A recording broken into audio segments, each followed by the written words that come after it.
Hello, I'm Disgruntled Danny and welcome to a special edition of Woke Watch. In order to be a full-on woke ally, there's one group in society you must constantly be supporting, defending and screaming about. And that's the trans community. Of course, some people are born with gender dysphoria and will require corrective surgery.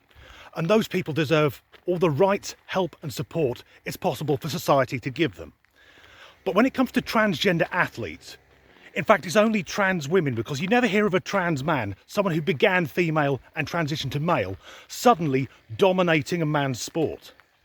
So personally, I don't agree with transgender athletes in female sport. I'll go as far to say that I don't think they have the right to be there. And before any wokists start screaming, labelling me with all the ists and isms they can conjure, there's a difference between being transphobic and pro-female. I'm not transphobic. A phobia is an irrational fear. I'm not scared of trans people. But women have been putting up with men's shit since the dawn of time. And I don't think it's right that a female athlete should have to compete against someone who was born male, went through puberty as male, and has had surgery to basically become a female replica, or just a man who identifies as a woman. For me, there should be equality between the sexes, but also acknowledge that men and women are different. Generally, men are larger, they have denser bones, more muscle, a different gait that allows them to run faster, larger hearts, more explosive energy, and a faster recovery time. That doesn't take anything away from female athletes, it's just that men and women are different. And there's an example of this from 2017. The United States women's football team, or soccer if you're watching in the New World, who were the world champions, the best female team on earth, played a friendly game against the high school boys under 15 football side. And the schoolboys beat them 5-2. Because a 14-year-old lad is still larger, faster and stronger than many professional female athletes. And even in snooker, a game which requires almost no physical strength, men and women still compete separately. Because the game is all about angles, and generally speaking, men have better spatial awareness than women. And if you need proof of that, go to any busy supermarket at the weekend and I guarantee you'll see a woman driving a tiny car like a Kia Picanto, and she'll be struggling to reverse it into a space big enough for a fucking aircraft carrier. So where's all this going? Well, this is Woke Watch.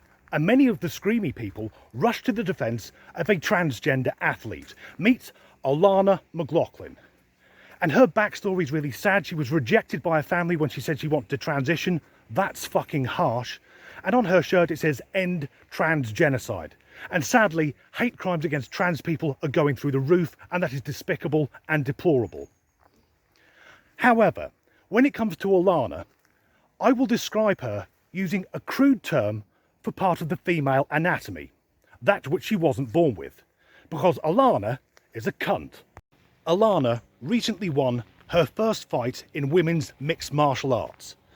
So let's have a look at her before she transitioned. This is when she was Ryan, a former member of the United States Special Forces, a trained killer. Now she can transition, that's grand, and I'll use the pronouns she, her, I'll go along with all that bullshit. But for someone who was born male, who grew up male, who's got the strength of a man, to take up a sport where she gets to beat the shit out of a woman, that's just fucking evil. She says any nasty or negative comments directed at her are nothing but transphobic, but also belittle the achievements of her female opponent who she choked out in the second round.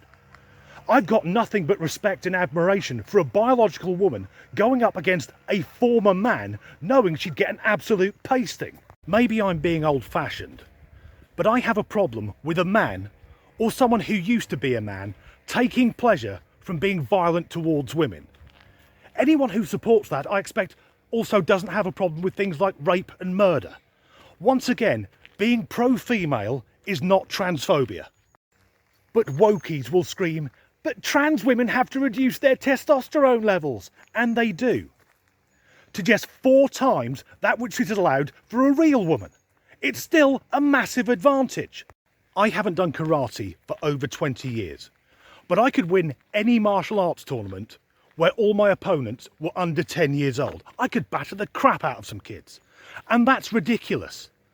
But no more ridiculous than a former Special Forces soldier getting his dick cut off so he can knock the crap out of some women.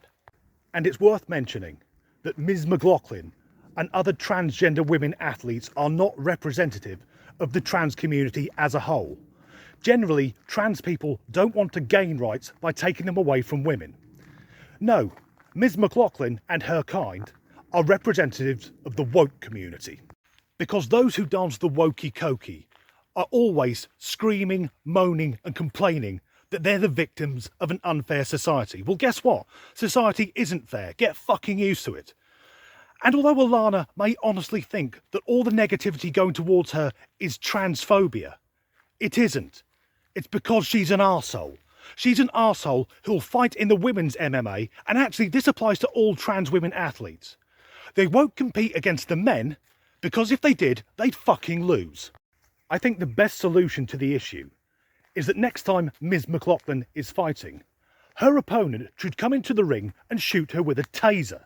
So then whilst the transgender athlete is convulsing on the floor, the woman could say, yes, I do have a taser, but it identifies as a sparring glove. As ever, thanks for watching.